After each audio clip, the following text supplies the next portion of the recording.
Hello नमस्कार मैत्रिणींनो. आज बघा इतकं ऊन होतं ना की प्रमाणाच्या बाहेर ऊन होतं आणि मला तर जायचं होतं भेंडी तोडायला. मग आता काय करायचं, गाडी पण नाही आणि आमच्या घरापासून आमची शेती खूप लांब आहे.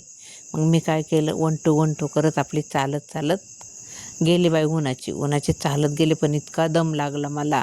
मग आता चालत चालत पोचले बाई रानात पोचले. ते आमचं जुनं गुऱ्हाळ आहे.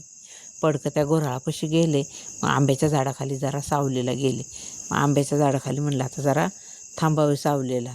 मग त्या झाडाखाली म्हणून गेले आणि जरा थांबले आणि जरा सावलीत जरा बरं वाटलं एकदम. आणि तिकडं मग पलीकडनं मेंढरं चरत होती. मग त्या मामांना दिला आवाज. म्हणलं मामा काय करताय? तर काय नाही म्हणले, मेंढरं चारतोय. मग काव्या पण तिथंच खेळत होती उंबराखाली. मग आता काव्या उंबराखाली खेळत होती. मग मी जाऊन उंबराखाली बसले. तेवढ्यात ते आली मेंढरं तिथं. मग मेंढरं आली तर ते मेंढरवाले बसले तिथं. मग काव्याने बघितली ती मेंढरं की काव्या गेली मेंढरवाल्यांच्यात. मग तिला हे बकरं धर ते बकरं धर. तिला बकऱ्यांची लय आवड आहे.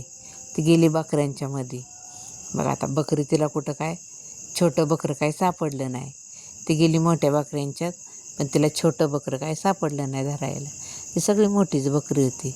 मग थोडीशी खेळली त्यांच्याबरोबर, त्या बकऱ्यांबरोबर त्यांना हात लाव, कुठे काय कर. छोटं बकरं असलं तर ते उचलून घेते.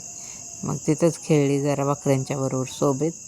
आणि नंतर मग आता आम्हाला जायचं होतं भेंडी तोडायला. मग तिला दिला आवाज आणि मग ती निघाली माघारी. आणि येता येता तिला दिसलं त्यांचं काळं कुत्रं. तर अजिबात कशाला भीत नाही काव्या. त्या बघा त्या कुत्र्याच्या जवळ गेली आणि त्या कुत्र्याच्या डोक्यावरून हात फिरवती या.